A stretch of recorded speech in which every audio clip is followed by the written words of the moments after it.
Do you hate getting rejected, hearing no from somebody, or failing? If so, you're human.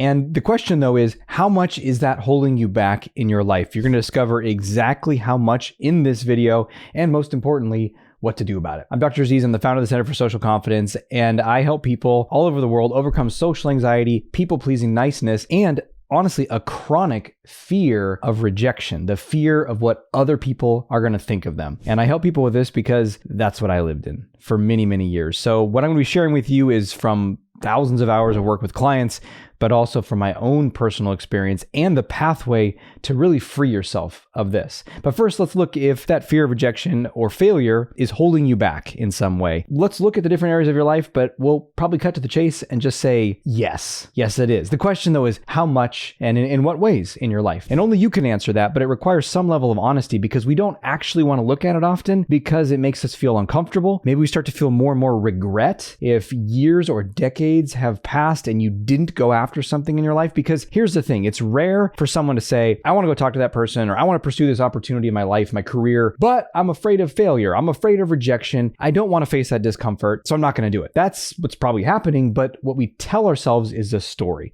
If I try that, it's not going to work. Oh, I don't have the time. Oh, those people aren't available. Oh, it's so hard to meet people. Oh, whatever the story is. And so we're actually living in a story that protects us from actually feeling the fear and ultimately from getting rejected or failing. So where would you say it's holding you back most in your life? The big area that I see for people is, of course, dating and relationships, being able to put yourself out there, connect with who you really want to connect with and create beautiful relationships, socially, friendships, and in career opportunities. Especially the fear of failure is huge in career. So whether it's taking a step, going for something, changing jobs, starting a business, selling something, offering something, all of that bumps up against that fear of failure.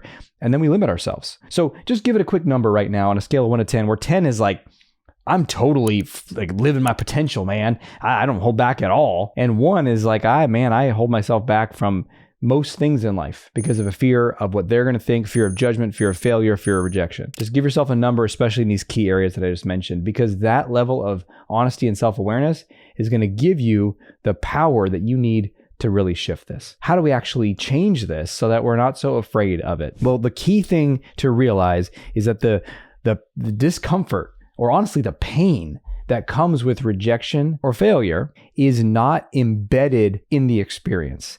In other words, rejection doesn't inherently feel awful or bad, even though it might seem like every time I hear a no, Aziz, or every time someone's mad at me or judges me, I feel pretty bad. But that's not because it's part of that experience. It's because that's the pattern that you run when that experience happens to you. And this isn't semantics. This is a life-changing difference. Because what happens is you have what I call a default rejection pattern. There's something that you do when someone says no to you, or someone says, I don't want to see you, or someone says, try to do something in your career and it doesn't work. There's something that you do inside. And that is what creates the pain. And then all our fear is of that. And then all our avoidance is of that. So my question for you is, what's the that? What do you do? What do you practice?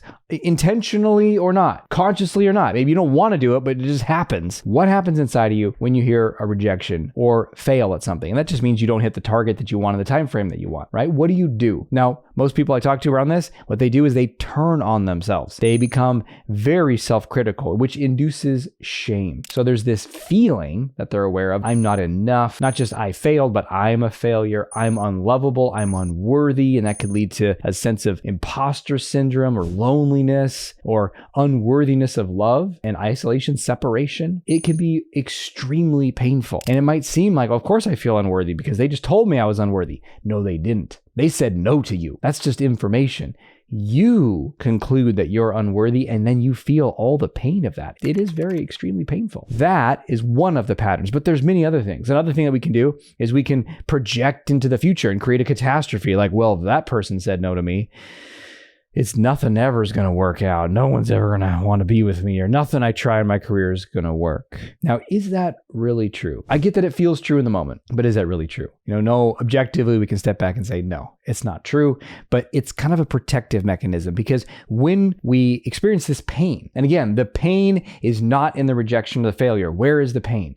It's inside of you. It's inside of me. It's not all of us. So it's what we do. The pain is in the pattern that you run. And if you change the pattern that you run, then you change the amount of pain you feel. And is it possible to not feel pain? Maybe so. And in fact, you've probably already experienced this. I'm sure you've gotten no in your life and it didn't really even bother you. Maybe you didn't care about that person that much. Maybe you didn't really want the thing that much. Maybe it was no big deal. Maybe you didn't imbue your sense of self-worth into that thing and therefore it didn't trigger the same pattern.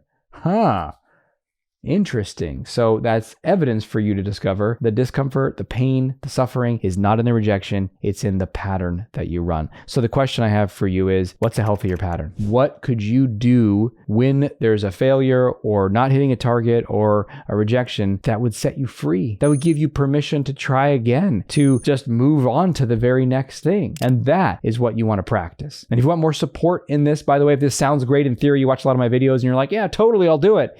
And then you're not sure how to make it click. There are many ways to take things further, but the most powerful is for us to work together. I work with clients week in and week out. I've been doing this for almost 2 decades, and I've been running a group coaching program, a mastermind program for the last 10 years called the Unstoppable Confidence Mastermind. So if you want to learn more about that or apply for that program, you can go to my website, Dr. Aziz, draziz.com, and check out that program, or you can just click down in the link in the description below and you can find out all about that program and just watch some of the amazing success stories. Whether or not you join the program, just to see other people who are on this journey who are liberating themselves can be one of the most inspiring things possible. So thanks for being with me today. Until we speak again, may you have the courage to be who you are and to know on a deep level that you're awesome.